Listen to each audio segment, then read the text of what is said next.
All right, welcome to another edition of Ranking the Albums. And today we are doing none other than the boys from Seattle, Washington, Queensryche. And to help me delve through this catalog, going to bring in another guy who's big on the Seattle scene, Mr. David Hens. Welcome. Good. It's good to be back. Yeah, it's been a while since we did a solo gig here. Yeah. So Queensryche is where we're at right now. And just to give everybody a quick heads up, we're going to do the whole catalog as far as studio albums are concerned. We're just not going to, obviously, the EP isn't a full length album, so we're not going to count that just off the top of our heads and the covers album. Obviously, we won't count that in the mix. We're just going to do the traditional regular studio albums, which up until 2011 had Jeff Tate on vocals with Dedicated to Chaos being his final album. And now we got 4 Todd LaTorre albums. So this is pretty cool. We're going to go through here and rank them all, and we're going to see where our favorites lie here on the list here. So we'll go ahead and start off with your number 15. All right. Yeah. My number 15 is Dedicated to Chaos from 2011. I think it's kind of the obvious choice. I mean, the band was in shambles at this point, relationship wise. And I remember reading an interview with Scott Rockenfield about like hyping up the record and what it was going to sound like. And he said it was going to have a dance vibe to it. And I think right off of the bat, he kind of killed the interest for me, because when you finally heard it, it's just a mess. I mean, I saw the tour, and the tour wasn't good either. I mean, you were at the Lockport show, right? Yeah. Yeah, I mean, I remember like Jeff Tate had just gotten over the flu or some illness at like shortly before that gig too, so his voice wasn't even 100%. But I don't think it would have mattered. I think like Get Started was the only song off that album they did live. For the rest of it was just older stuff. So I think even they realized that it wasn't up to their like standard level. But yeah, that album's a mess. It's pretty forgettable. So that's my number 15. All right, and then we're in agreement right off the bat here. So I'm picking the same thing that you got here, Dedicated to Chaos. Hit number 70 on the charts, which pretty much at that point in their career turns out to be was their worst charting album at that point in time. Obviously, they've had a couple worse than that since, but 70s for that album, not good. And it shouldn't even have been made the charts, really, considering how bad it really is. Definitely the worst album by this band by far. I'm guessing that most of these guys didn't even actually play on the album, because that's what we found out later on about Operation Mindcrime 2, which we'll get into a little bit further here. Last album to feature the vocals of Jeff Tate. Interviews were kind of all over the place regarding this one, like you said, what Rockenfield had said, and now that everything came to light with the incident in Brazil there, Wilton has gone on record and saying a couple things that he really didn't have much to do with this album whatsoever. I don't even think he has a writing credit, which is almost shocking considering how that guy, Wilton's written so many, each album, at least during the glory years, he would have 3, 4, 5 songs on an album. And like the last couple, there was maybe a writing credit here or there, which would show you why those albums are the weaker ones, because they just didn't have that punch that Michael puts into these songs. Mm-hmm. With DeGarmo being gone, somebody had to put some life into the band. And if I remember right, they were saying pretty much once Jason Slater came in, he produced the Operation Mindcrime 2, which came out in 2006. He pretty much stayed with the band right through till Tate left. And it's almost just like him and Tate on a project. It's really sad that that things came down to the way they did. And Dedicated to Chaos too. It shows Slater as a producer, and as well as Kelly Gray. And as we know, Kelly Gray played with Jeff prior to Queensryche, and they go way back. They're really good friends. And he was in the band actually at one point himself back in '99. But he's also responsible for producing Candlebox, which had a couple good albums out. But he also is known for really probably one of the worst albums I've ever come across besides Dedicated to Chaos. He was involved with as main producer as Doc in Shadow Life, which is definitely one of the worst albums ever in the history of music. So Kelly Gray is just not, he seems like a good guy. I met him before, but his producing is something to be desired. Let's put it that way. Mhm. So that's my take on that. And then lastly, Around the World, I believe they did play that song in Lockport too, along with the Get Started, but those were like the only two. And I would say that's a hidden gem. If you actually listen to the lyrics of the song, that's probably the best Queensryche song out of the last few albums with Tate being involved with. He actually played this when he came around to the Rapid show. He closed out the night with it, and it really did seem to fit perfectly with that show because it was kind of like the history. Jeff Tate went kind of through his history of music there, and he ended with Around the World. So, Mhm. but other than Around the World, for me, I'm not even a fan of Get Started. I just that this album doesn't have anything memorable to me other than Around the World. So that's why it's at 15. So let's get into number 14. All right, 14. I have here the Now Frontier from '97. Ooh. For me, I mean, it seems like they definitely diverged from their classic sound on this album. I mean, they were definitely like a post grunge or alternative influence in a lot of the guitar core, like just the arrangements, the guitar tones, just very, I don't know. It seems like a very middle of the road album to me. I mean, some of the songs I like Cuckoo's Nest and The Voice Inside, I kind of liked it, but I don't know. It just seems they're everything's kind of just slow and drawn out, and it just doesn't. I mean, like if I wanted to listen to Queensryche, I don't think I would reach for this very often. So, but I mean, I think that definitely like all those classic '80s bands, they kind of evolved and changed based on what happened in the '90s, music wise and culturally. So, and I feel like Queensryche's one of those bands that they try to chase the alternative trend a little too much on this album. So that's why it sits pretty low for me.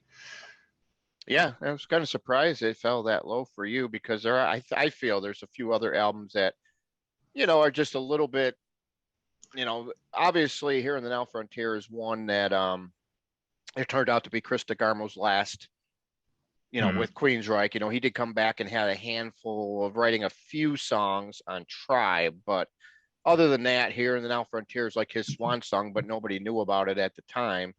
Um, but it's definitely that's where they lost a lot of fans with that album. There's no doubt in my Mm-hmm. mind. Unfortunately, they were still headlining amphitheaters at that point. Then the record company went bankrupt, and it was all downhill from there. They actually had to cancel the remaining summer tour because the record company support was yanked once the record company went under. So pretty sad times at that point. So all right, but I got a different one for my number 14. So we'll get back to Here and Now Frontier when I do get it in my ranking here. But 14 for me is the aforementioned Operation Mindcrime 2.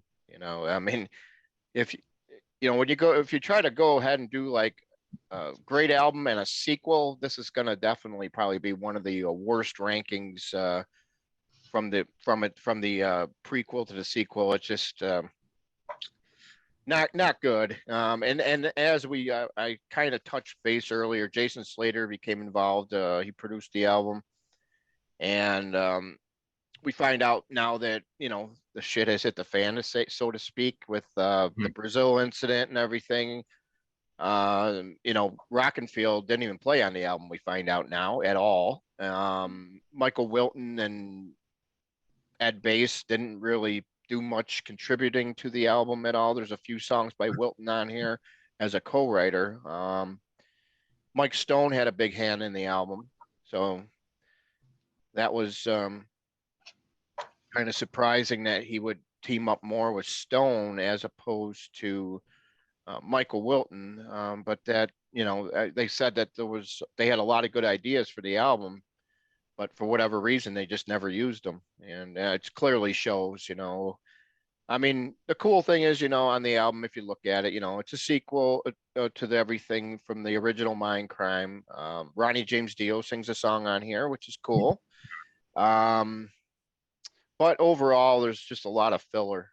opposed to the original. Man, there's no way they were ever going to top that, but they didn't even come close to even being in the same ballpark on this one. Mhm. So my choice for the best song on it is the Hands, and the closer, All the Promises, where Pamela Moore reprises her role as Sister Mary. But um, just not a good album. Unfortunately, that's where it lies for me at number 14. Mhm. So we're gonna go into number 13 now for you. Yeah, 13. I'm gonna go with American Soldier from 2000 Oh, tour, and the interesting thing about this tour is they structured it in a way where they did the American Soldier portion of the set right in the middle.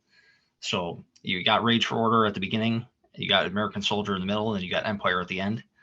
So, and like conceptually, I mean, Jeff Tate on stage before, while they were playing the American Soldier material, he went into this big speech about how much he reveres the military, and all that's well and good. But I think and they, with the original Mindcrime, they proved that they can do a concept album exceptionally well. But just the music itself on here, like thematically, I think it works, but the music, it's not very compelling. Like I think had they made a record about the American Soldier experience with the music, or just like the up tempo, memorable melodies of Mindcrime, like in that same 80s style, I think it would have worked better. But by that point, the band didn't really sound like the Queensryche we all wanted to hear. So for me, it doesn't really hold up. But yeah, that's which the show was good, but I don't think after that I saw them on that tour. I don't really think I went back to revisit that album until we started preparing this ranking again. But yeah, so it's not very memorable to me. It's kind of boring. and that's over 10 years ago too. So Yeah. wow, yeah. Um, yeah, I hear you on that. Mine will be coming up shortly, but right now my next one for my number 13 is going to be the first album with Todd La Torre, and that's the first the self-titled Queensryche that came out in 2013. I don't really hate this album, so we're getting to already getting to albums that I think are okay in the catalog. So two stinkers, and now we're in the okay category with me. So this is where it starts in the okay category. It's probably going to run for about 3 or 4 albums before it starts getting better, but we'll take this album first as a stepping stone. Where Dreams Go to Die is the song that I really think is the best song on the album. Stands out pretty good here. In This Light's a good song. But other than that, they're just kind of pedestrian. There's a lot of cool riffs on here. Don't get me wrong. Queensryche is definitely, with this album, they kind of rejuvenated themselves with Todd on vocals. They had the hand in the writing. They went the way they wanted to go, but it's still, what we're used to from those original 5 albums that they kicked the ball off for them. Far and far from there at this point, but stay tuned because this lineup gets better as time goes on. All right, so that's gonna take us to number 12. Yeah, number 12, I have Operation Mindcrime 2 from 06. And I believe when they opened for Heaven and Hell, they played I'm American off this album. I think that was the one song they included in the set. And that was like the lead single, which is okay, but and they did a video from it, but the effects in the video are really cheesy, so it kind of lessened it for me. But yeah, I mean, I think with this album, I mean, they were trying to recapture the glory of that first album, which it's an impossibly high bar to reach. And given how the classic lineup didn't play on this album, I think that hindered it as well. So, I mean, had you had the classic 5 playing on this album, and I think they probably waited too long to do it anyway. Had they made a sequel closer to the 88 when the original came out, I think that would have helped too, but because they were still getting along at that point, and I think the ideas, at least sharing the songwriting credits, would have been better, because the longer the band went on, it felt like Tate was just running the show and everybody else was just there. Right. So I think that hinders the album also. And I mean, plus, I mean, when you listen to the original Mindcrime, I mean, that just the characters, the effects, like the sound effects and everything on that album, it sucks you in right away. And this album, it really doesn't get you into it. I tried to listen to it all the way through. Plus, it's like an hour, and it doesn't really work. I don't know. The magic of the original, just it couldn't be recreated. So Yeah, I mean, I think piggybacking off on this one here, because obviously mine was even higher ranked. So I think not having DeGarmo here was really bad. You brought him back for a few songs with Tribe, which came out 3 years prior. Um, I think you really needed Chris on this album. Just even if he was just there to knock ideas off of, I think would have made a huge difference. And like you said, I think they put too many songs on the album. They tried to almost do the similar thing that they did with the first one by putting all these little things and little songs and things in the middle that last like a minute or whatever, but it just didn't really go anywhere. It didn't have no flow. Mhm. Like the first Mindcrime, man, that thing flows from beginning to end and never stops. You talk about a smooth album from beginning to end. This one, all over the board. I mean, I like all the promises at the end because it kind of sums everything up. But I don't know. There's just a lot in that. There's just too many songs for me. I think if they would have trimmed some of the fat, and had a better, like you said, had the whole band played on it, could have been a totally different thing here. But unfortunately, that's what we're left with. All right, so that's going to bring me to my number 12, which is The Verdict. This one came out in 2019. At the time, it was their worst charting album at number 110. The only time they ended up in the 100 range. I think this album kind of got hurt mostly because they didn't really get a chance to tour behind it as much as they were hoping, because obviously it came out in 2019, just short of the pandemic. And once 2020 hit, they were going to have a tour lined up, and then they had to cancel it because of everything that was going on. So they never really got a chance to pump it during a tour here. So, it's not a bad album. I think it's a solid album, just not one of those albums that I can play all the way through, that I can really get myself into or sink my teeth into. But Man the Machine, Light Years are probably two of the best songs from the album that I would definitely recommend. But you know, this would be the third album with Todd at vocals, and he actually also plays the drums on this album because Rockenfield was unavailable, and so that's why he ended up playing the drums on the album, because obviously he was a drummer at one point in his life. So, but yeah, so Verdict for me, number 12. What do you got for your number 11? I have Q2K from '99. Again, I went back and revisited this album again when we said we were going to do this, and it's actually not that bad. I mean, I feel like Falling Down, Sacred Ground, One Life. I mean, the album sounds pretty good. I don't like the title Q2K. I feel like they were trying to be.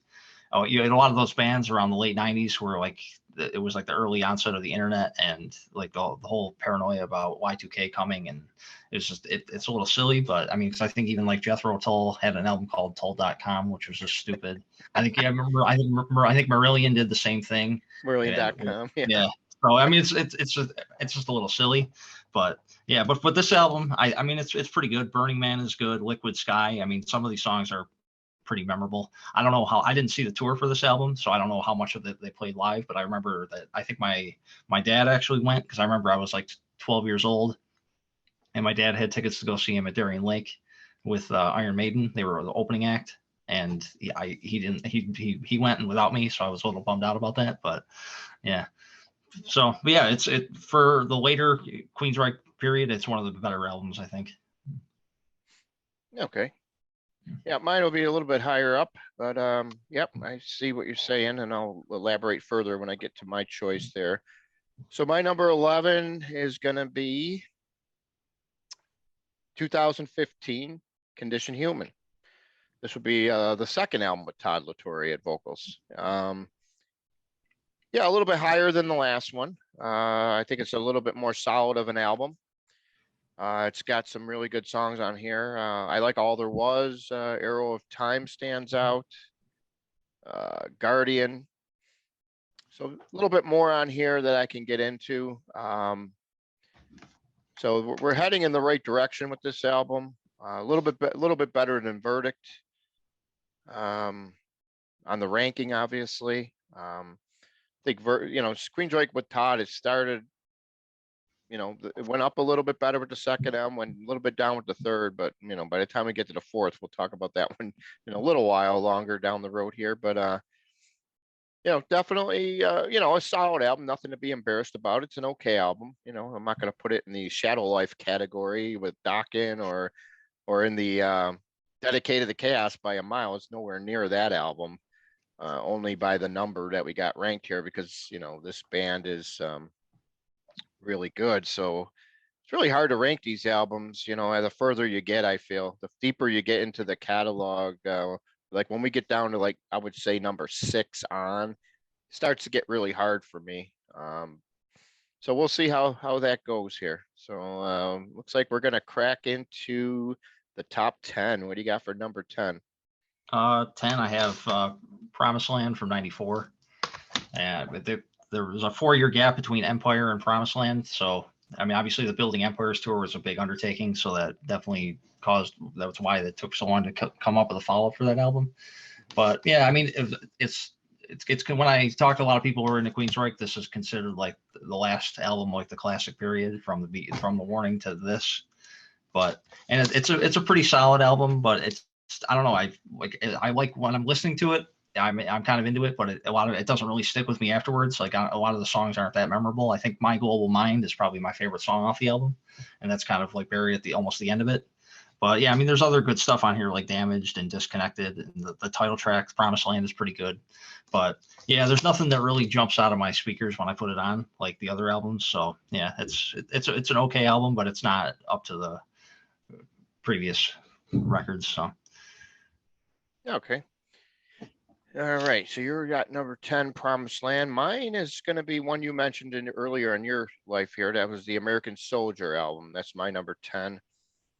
Peaked at number 25, which is actually a pretty good Billboard ranking for the time. We're in 2009, and they're still making albums that people are buying if you're charting that low. So that's a pretty good sign there. And I think the concept behind American Soldier was cool. What Tate's idea behind everything was how he interviewed soldiers and talked to them about life and all this stuff, which is how this album became written. And like you said, there was definitely a good handful of songs on here. Best one, I would say, If I Were King, probably stands out for me the best. Home Again is another good one, which also features his daughter on co-lead vocals there, and they actually did that, if you remember, at Lockport during the concert. yep. But I think that's when it started becoming the Tate family band, and I think that's where things really started to, if things weren't bad enough with Operation Mindcrime 2, and then this was the next album that they did after that. So it just they did the Take cover beforehand, but that probably helped keep some of those guys happy by doing the Take cover. And then this thing, they didn't really have a lot of writing. Tate did most of the writing on it. Jason Slater also was the main culprit with this album. Is he had a hand in the writing, the playing, the producing. So it was almost like it was the Tate and Slater project as opposed to Queensryche the band. It's a shame because at this point, the only one that's missing is DeGarmo. So how it got to this point, I'll never know. It's like Tate just took over everything. But he had good ideas. I won't give him anything wrong with that. It was a great idea on paper.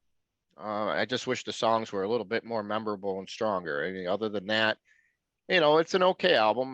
Can't go wrong there. But that's where I stand with American Soldier. And let's go down to number 9 now. Yeah, 9, I have Tribe from 2003.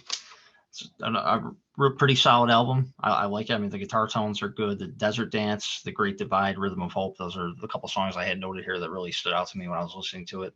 I mean, early 2000s rock music was not really that exciting, so I think they didn't really draw a lot of influence from the bands of the time, which is good because a lot of that new metal stuff just didn't really do a whole lot for me.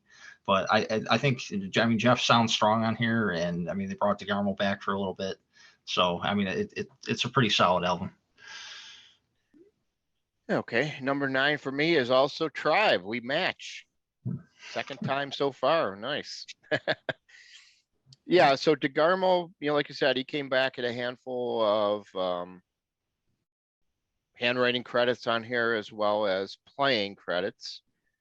Open, which was the first song, I think that was the one that really got the ball rolling with them on this one. That was one of the songs they played live. And Desert Dance, to be honest with you, I'm not a fan of that song at all. I mean, the band obviously is, because they seemed like they always played it Yeah.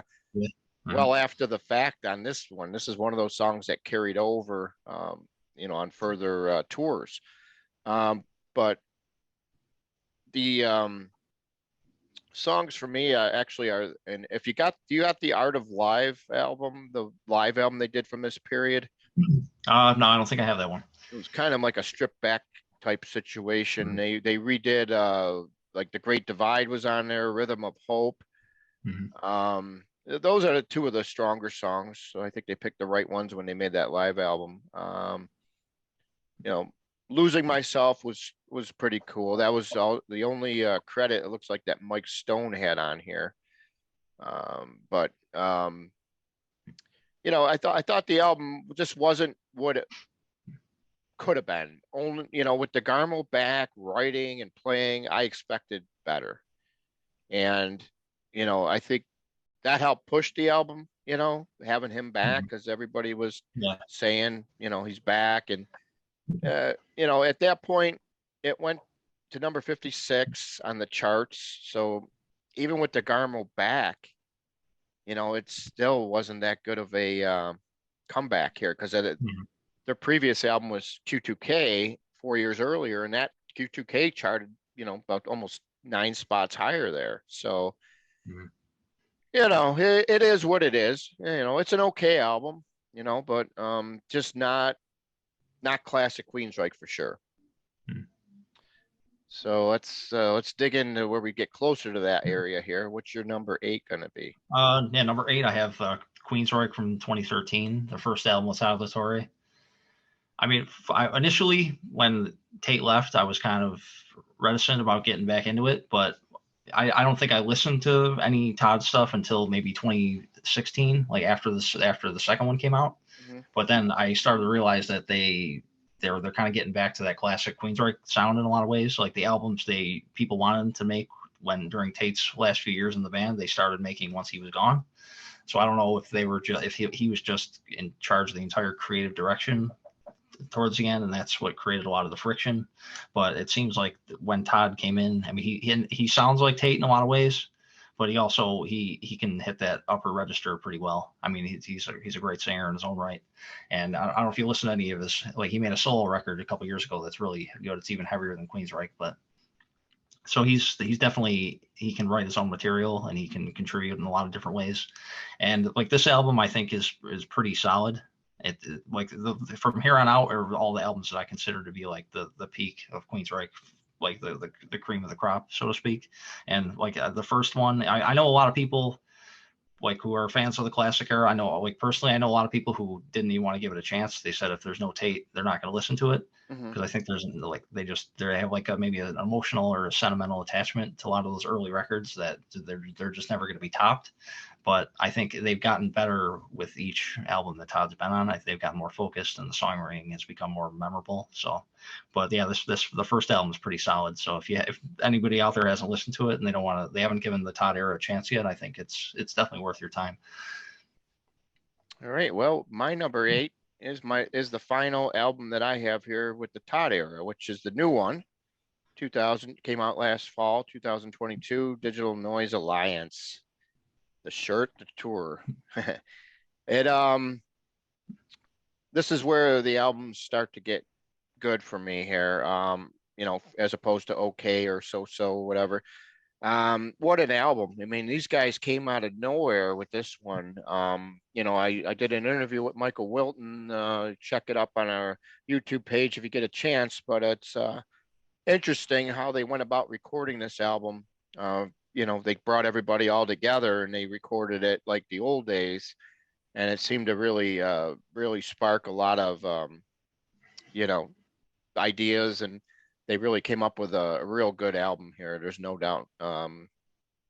Opening up with In Extremis, which is definitely probably one of the songs that they're doing right now in concert. That probably the one that stands out the most in concert, at least for me. Lost in Sorrow is another good song that is definitely right up there with it. And obviously, Behind the Walls, that's the one they've been opening up the shows with on this round of the tour.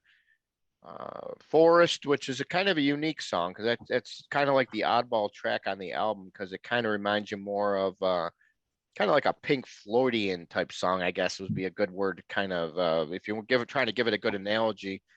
Definitely, a highlight on the album. I'm sure you got a lot of good ones you're going to be mentioning here, but those are the ones that are really standing strong for me right now.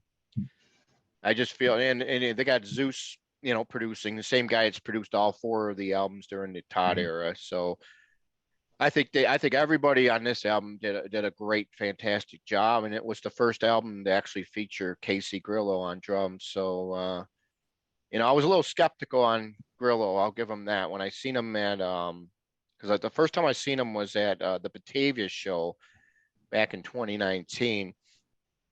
I don't know. I've seen, I've only seen him with Rockenfield on drums up to that point, and I felt that he was just not, you could tell that Rockenfield wasn't there, and that's usually not a good sign if you got a drummer up there who's not sounding as good as you would hope, because most of the time most drummers can usually ease in and sometimes you won't even notice the difference, but unfortunately maybe because Rockefeller was in the band such a long time since the beginning, and I'm so familiar with his drumming and seen him live so many times, I noticed right away that it was definitely standing out, that the songs just weren't as strong. But I will say this: since that time that I seen him in the next 4 years, I seen him two more times with Casey on drums, and we also got this album. And man, this guy is really solid. That's why I'm bringing this up, because I just felt that whenever somebody, you first see them and you're not too thrilled with them or not too happy with, what you think they're capable of, and then all of a sudden this guy really proved me wrong, and I'm glad, because I think he's a solid drummer and a really solid replacement for Rockenfield. So just wanted to give that guy some props on this, and I think his drumming on the album is really good as well. So that is my number 8, Digital Noise Alliance. Let's get into the top 7. All right, yeah, 7. I went with Condition Human from 2015, which is the follow up to the first one with Todd. Again, I think they got a little stronger with each release. So I mean, they got more comfortable working together as a band. I think this is the last one that Rockenfield was on. So it's another. I mean, there's a lot of good songs here. I think like Arrow of Time, Toxic Remedy was another song I had that stood out to me. And then yeah, I think that like Michael Wilton enjoys being in the band again, because you could definitely tell at the end that he wasn't really into any of that later tape material, like was wholeheartedly. So I think it like, and his solos are always killer on all these records. So Yep, I hear you on that. I mean, I was able to go to the meet and greet after the show in Lockport in 2011, I guess is when they played there for that dedicated the Chaos Out tour. And I remember seeing Wilton. He was just not happy at all. You know, so you knew something was going to bound to happen, probably just because of he just, he was cool enough to talk and be gracious, but you could definitely tell something was bothering him. And obviously now that everything transpired the way it was, I know, you know what happened there. So, um, But yeah, definitely a great guy when it comes to that. So what we got for me for number 7, I'm actually going with the album that where Queensryche started going nosediving. And I think the album that I'm about to mention, the 1997 release, Here in the Now Frontier, I don't think it's a bad album. Could it have been better? Yes. I think the first half of the album is solid. I think the second half of the album is where things get a little bit haywire. I mean, you got Chris DeGarmo singing a song. I mean, you got Jeff Tate Mhm. in the band. Why is anybody else singing, right? That's the way I'm looking at it. Um, I mean, I guess, I mean, it's not, don't get me wrong. I mean, the Garmo song's okay. It's not bad, considering that was the only one he sang lead on. But Here in the Now Frontier kicks off in fine style. I think that's the good thing about the album is the way it kicks off with Sign of the Times. It's just a killer song, and I was a little disappointed when they didn't open up with it during the Here in the Now Frontier tour because I think it would have went over pretty cool. But they did. I think they came back for the encores when they played it, so it kind of stood out a little bit better in that range too. Yeah, it's just like I'm looking at the first half of the album, like you mentioned, Cuckoo's Nest, solid, Get a Life, solid, Voice Inside, phenomenal. That's right up there with Sign of the Times in my book. Some People Fly. You was another solid song on the album too. I remember they played that at Darien during the Here and the Now Frontier tour. So a lot of good stuff on here. But second half of the album's the where it kind of lost some steam, and that's why I think a lot of the people, started jumping off. And like you said, it had that stripped down sound. They were trying to strip back to the basics, trying to kind of fit in with everybody else with this whole grunge thing in a way. But it just didn't cut it. Unfortunately, it did reach number 19 on the charts, which isn't too bad, all things considered. At that point in time, with all the different bands that were out there that were big at the time. So for them at that point to still, crack the top 20 on an album chart is actually quite pretty impressive. So, just it's just a shame the album didn't live up to the ranking. That's all. Mhm. All right, let's go to number 6. All right, 6. I had The Verdict from 2019, which is the third album with Todd La Torre. I think it really they took another step from the previous one, and it kind of sets the table for what would follow on Digital Noise Alliance, which I'll get to later. Yeah, I mean, I think Blood of the Levant was a great opener for this album. I remember getting it when it came out, and I was pretty much hooked right from the beginning. And the Light Years, Dark Reverie, which is a Parker Lundgren wrote. I think he got a writing credit on that song. I think that's really good. Yeah, I mean, it's they're like, and plus I like that they brought the aesthetic of the album covers that started to look like the classic logo again. Because for a while there, they changed up the artwork a little bit where it didn't really look like the classic Queensryche, but they started bringing the logo back in a prominent position on the album cover, which I think is cool. So that kind of gives you that feeling that the classic sound is back. So Right. Yep. All right. Yep. So yeah, that's pretty high. Number 6, you said. mhm. That's pretty good. So to, and then you think you still got one more Todd album to go. So we're Yep. actually looking even better there for that. Yeah. All right. So well, my number 6 is one you mentioned already. That's going to be Q2K. Um, this album was pretty well hyped because they were changing labels. They changed over to Atlantic at that point. Um, and it's the first album without DeGarmo. They brought in Mhm. Kelly Gray that I talked about earlier. So that was he was in Myth, which was a band that Tate was in back in the day before his pre-Queensryche days. Um, I think the album, there's a lot of cool songs on this album, but there's not any real great songs on the album, which I think that's why it kind of lands where it lands for me. You got some solid songs. They're just not great like, the previous any album before this one. But if you got to pick a couple, I would say that probably the top one probably being The Right Side of My Mind. Really love that song. It's a little different, but it's definitely one of the standout tracks on the album. Beside You, kind of like a little ballad. That's a cool song. Slower. Breakdown. That was one of the ones they played a lot on that tour. Um, One Life. It's the album. The first side of the album is pretty good actually, but it just loses a little bit on the second part of the album for me. But it just like I said, it's got some good songs on there, just nothing too memorable. So that's where I stand with Q2K, but it does come in at number 6 for me. So that's going to bring us down to the top 5. Yeah. Top five. Yeah. My number five, I'm going with Digital Noise Alliance from 2022. I think even I surprised myself by how highly I ranked this album, but I mean, I had it pretty highly ranked on my year-end list at the end of last year. It's an album that I think it all comes together on this album. They've been building towards it the whole time with Todd and the band. And I just think this is their most complete album from top to bottom. I mean, Sick Death was one of their heaviest riffs they've come up with in quite some time. Behind the Walls, Out of the Black, In Extremis, as you mentioned. Todd sounds phenomenal on this album. The guitars are heavy.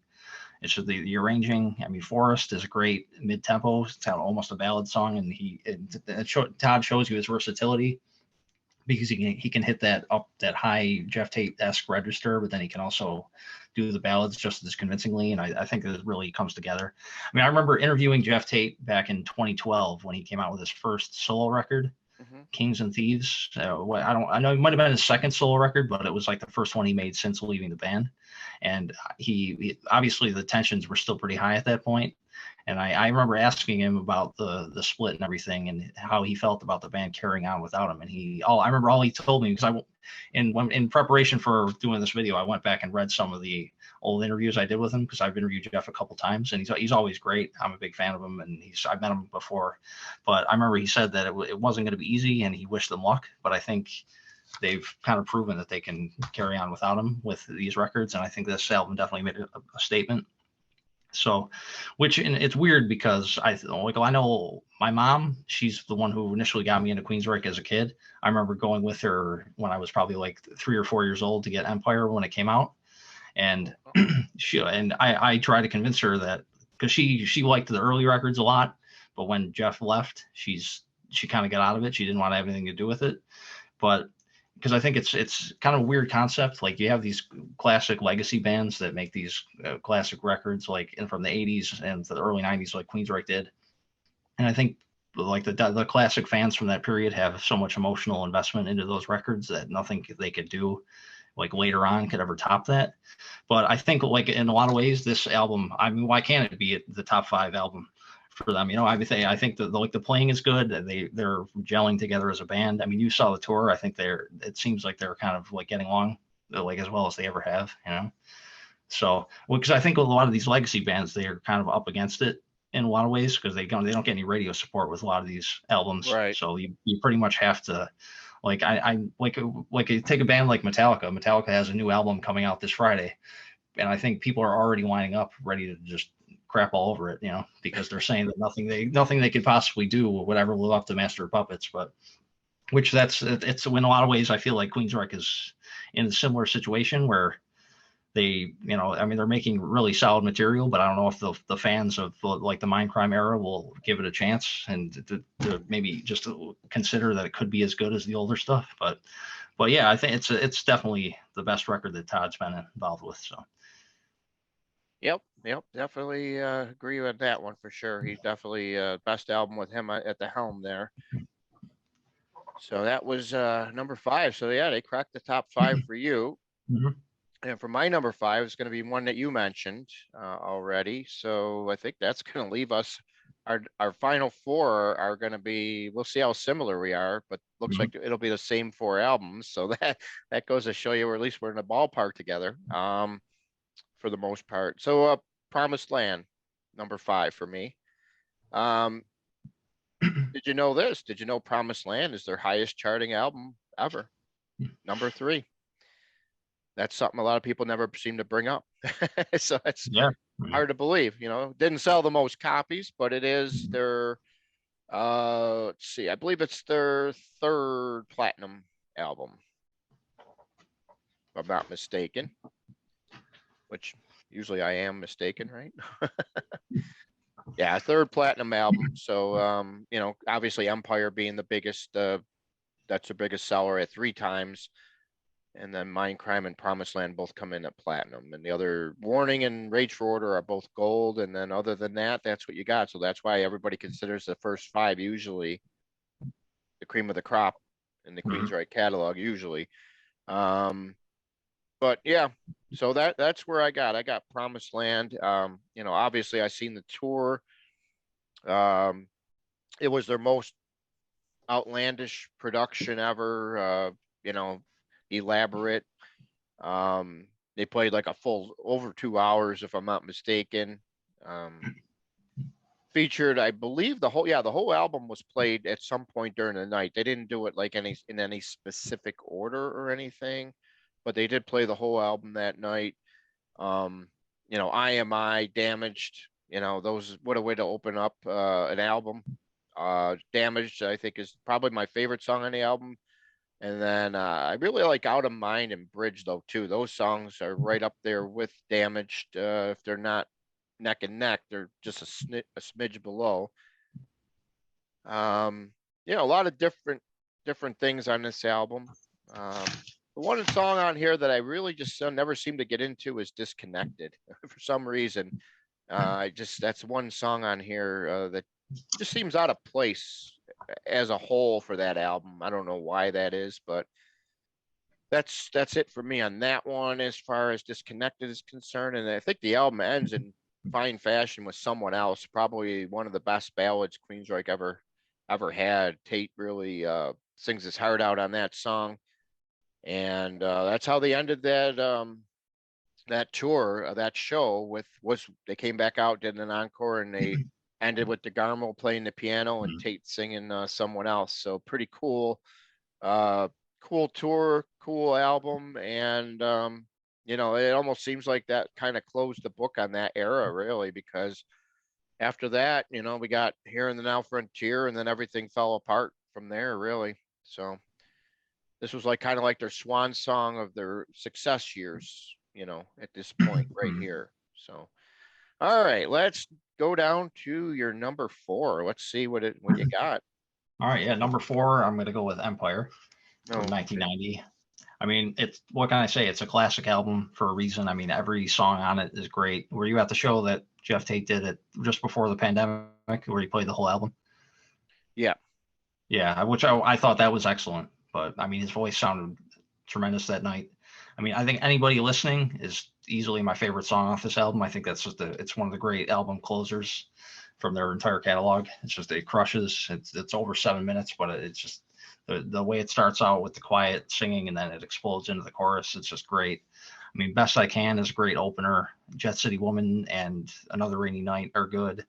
The title track, the riff in the title track is excellent. I mean, Silent Lucidity, it's a good song, but I think it speaks to the strength of the album as a whole, that I wouldn't even rank that in my top 5 or 6 songs on the album. I mean, it's good ballad for what it is, but I think even like the Thin Line, and I think Hand on Heart is kind of the deep track from this album that I really like. But yeah, I mean, I don't think there's a bad song on here. So. Yep, I agree on that. Definitely. The only thing I don't agree on is the placement of it, because I got a different one at number 4. Oddly enough, I think the albums that I got here in its place is it's close. I think they are very neck and neck on albums, but I got Rage for Order at number 4. Came out obviously in 1986. This is kind of the album where even Tate had mentioned in interviews where it seems like the band started to find its identity, and because the first album, they were kind of lumped in with the Iron Maidens, the Judas Priests, and that type. They didn't really have their own identity. But this is kind of where they got that gothic, weird look to them. with their image, and they decided to focus a little bit on their wardrobe. But the music itself, man, it seems like this album was made in the future. You know, I think that's why it still sounds so fresh. You know, it's just odd how fresh sounding this album is, because it's just amazing, all the differences on this album. You know, it's like Screaming in Digital, you know, that definitely seems like it's something in the future. Surgical Strike, another gem. Whisper, you know, just a lot of good stuff on this album.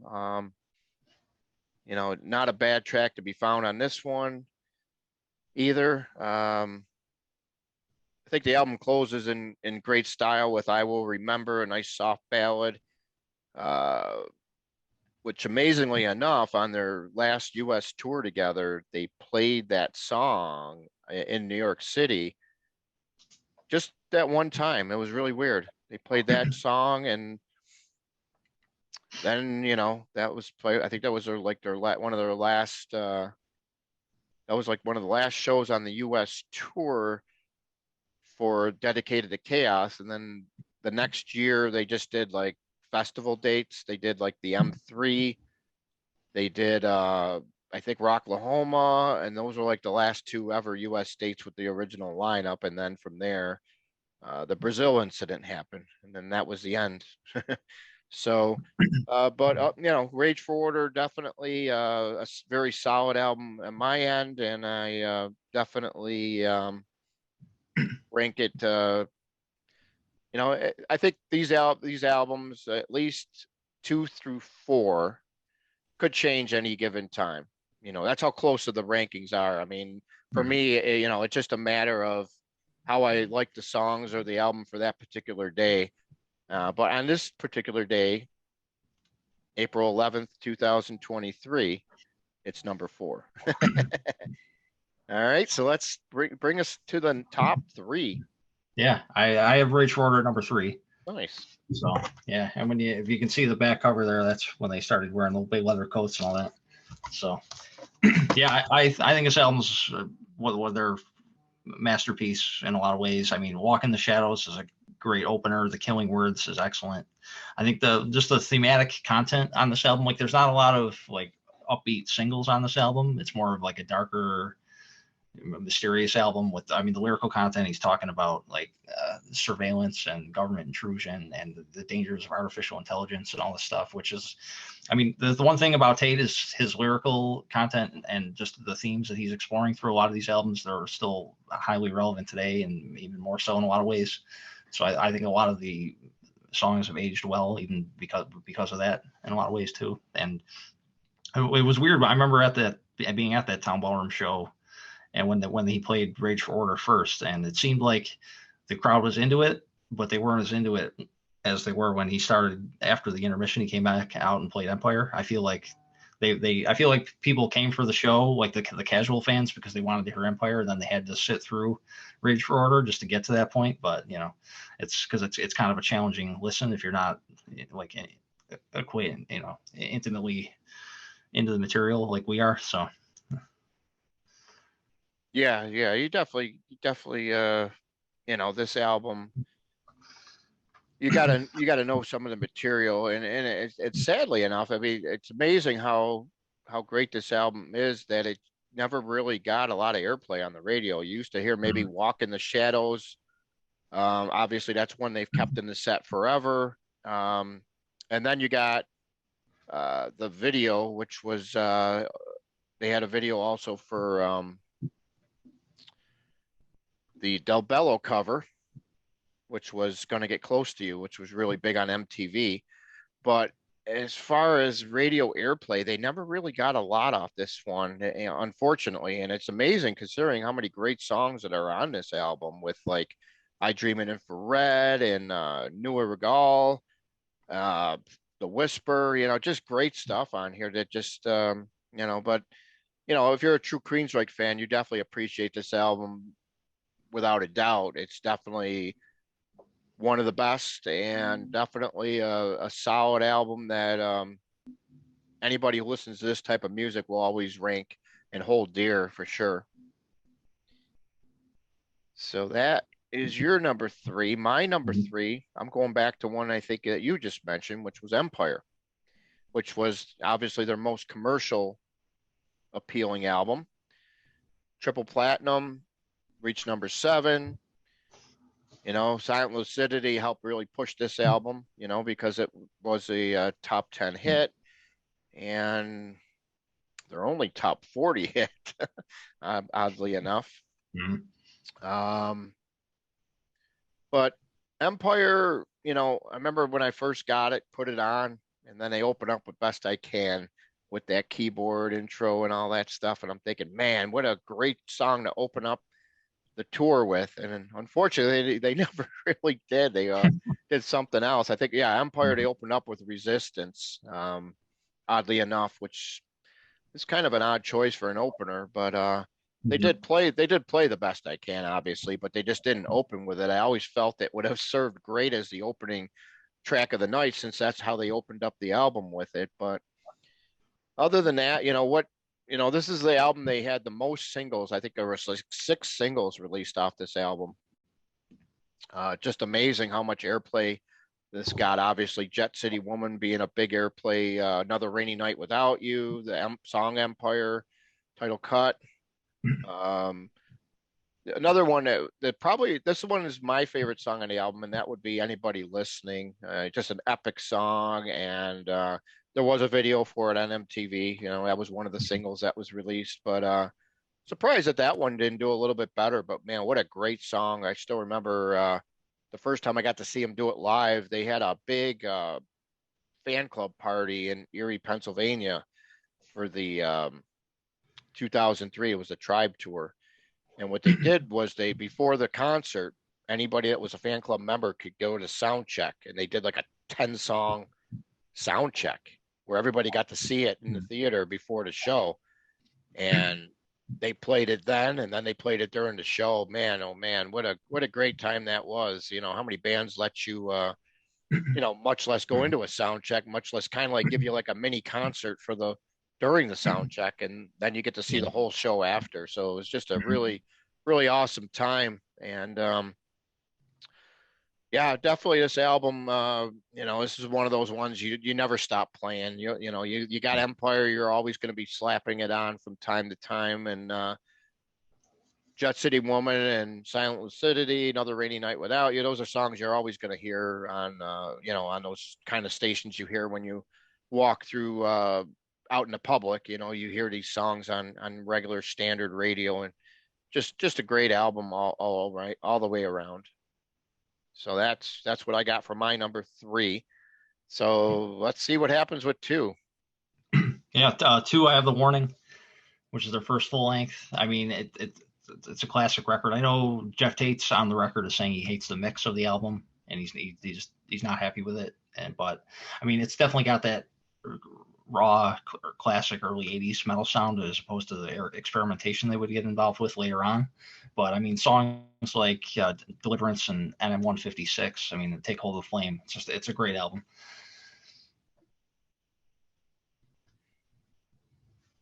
Yep, and next year is going to be the 40th anniversary of it. So let's see if they actually celebrate it by playing it all live, which would be killer. Mm-hmm. That would be great. Play The Warning from beginning to end. That would be awesome. Since they played about 4 songs off this on their current tour, actually, which includes Child of Fire, which is a song they played it when Todd first came in the band for a couple shows, but they haven't really touched it since then. But man, what a great song. I remember seeing Queensryche, my first ever Queensryche show back in '84 was the Warning tour. They opened for Kiss. They didn't play a lot of songs because they only had like the 45-minute slot. But yeah, what a great what a great time at that point, because I never wasn't too familiar with them when I first seen them, but I remember Child of Fire standing out for sure. They played Roads to Madness, closed the show this past tour that's still going on right now. Just a solid album, and you can't go wrong, like you said, with Take Hold of the Flame. That's probably that's the song that got me into the band to begin with, and just a phenomenal song. Never will grow tired of that one. I could hear it 1,000 times in a row, and I'll still never get sick of it. That's just one of those Mhm. songs that does it for me. Unfortunately, you just love it. You're never gonna get sick of it. And Yeah. I yeah, remember they played it at the 2009 show in Lockport. yep. And another thing about the warning too was the fact that it kind of like starts to precede like NM156. That's another one of those futuristic type songs Hmm. where if you remember a lot of times in concert in like the 2000s they were playing that and Screaming in the Digital pretty much right together, and those two songs together, it's almost as if they were made for each other to be played together. It's pretty cool, and they're both futuristic, and it's amazing NM156 how they wrote it like right before Rage for Order, because it seems like it'd be more at home on that album than this Hmm. album, although it doesn't seem out of place on it, but I just think it fits better on Rage for Order. But regardless, great song, and that's definitely one of my picks for that. Roads to Madness are right behind Take Hold of the Flame for the best song. Those are the honorable mentions. Not a weak track on here at all to be found. Probably Before the Storm is probably the weakest track, but yet I still like that song. So, you Hmm. just got no bad songs on here whatsoever. So we agree on two, and it looks like we got number one the same as well. What do you got for yours? Yeah, there it Yeah, is. one's got to be Mindcrime. I mean, even before we said we were going to do this ranking, I already knew what my number one was. But I mean, it's probably one of my top 10 albums ever by any band. But just because I've been obsessed with this album the first time I heard it, so I mean, there's not a bad song on here. I mean, the title track is amazing. I mean, I love how it starts out with I remember how it started. That's just it sucks you into the album right off the bat. I mean, it's just great. The Disease is great. I mean, Eyes of a Stranger is one of the great closing tracks about it. The solos on here, the instrumentation, the writing, the concept. I mean, it's one of the great concept records of all time, in my opinion. Also, it's a perfect 10 out of 10 record. So Yep, exactly. A perfect 10 out of 10. There's no doubt about it. Um, wow, what an album, and I was one of these people probably like yourself. When you first heard it, you got it right away. You didn't have mhm. to like listen to it like 10 times to have it all come into focus. It's one of those albums for me that right away I got it, you know what I'm saying? And what an album. You started off with the I Remember Now, and then you get the Anarchy X kicking it in, and then you go right into the refrains there for Revolution Calling, and then the title cut, just phenomenal stuff.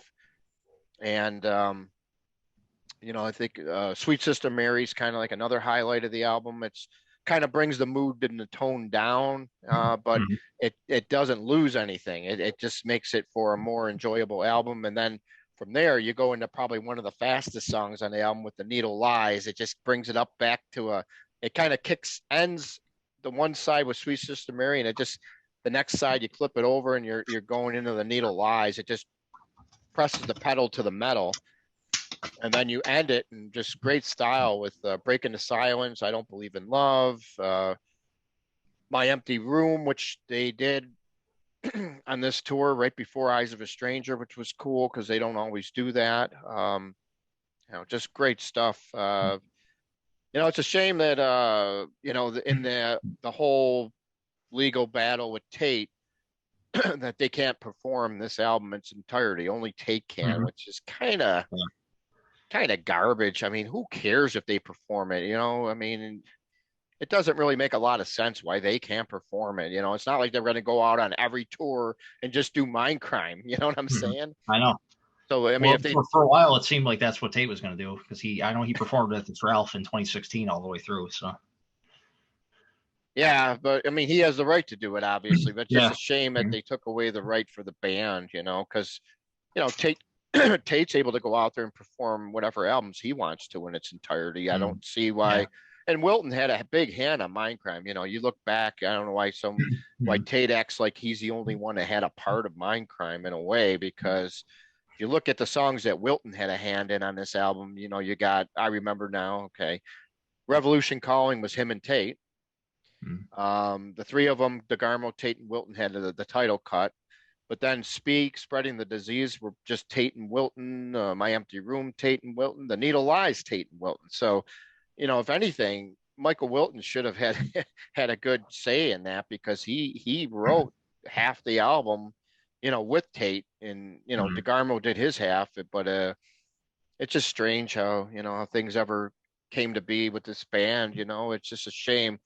You know, had DeGarmo never left, it makes you wonder, you know, what could have happened or what could have been, you know, but life happens, you know, and that's what we're left with, you know, we're left with Mhm.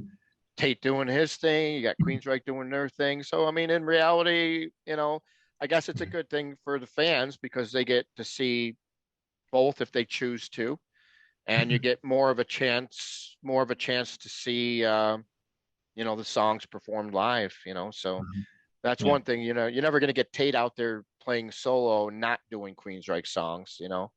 No. Yeah, I think the last time I interviewed him was 2020, right before he came to Buffalo, and he said that the only call he would ever consider, like if there was ever like years down the line, if Queensryche ever wanted to get back together, he said the only way he would consider it is if Chris DeGarmo called him personally, and we probably think that's never going to happen. So, yeah, Yeah. yeah. Well, there's everybody, a lot of people ask him, you know, that question over and over. You see so many blabbermouth Hmm. responses when it comes to something like that, whenever there's like a Yeah. mention of a Tate blurb there. But it's just a shame, you know, that where this band once was and where they are now, you know, it's, well, at least they're on the uprise now. Like Michael Hmm. had said in an interview I did with him 2 months ago, he said, you know, we're rebuilding the brand, and man, they're definitely on the right track at this point. So Hmm.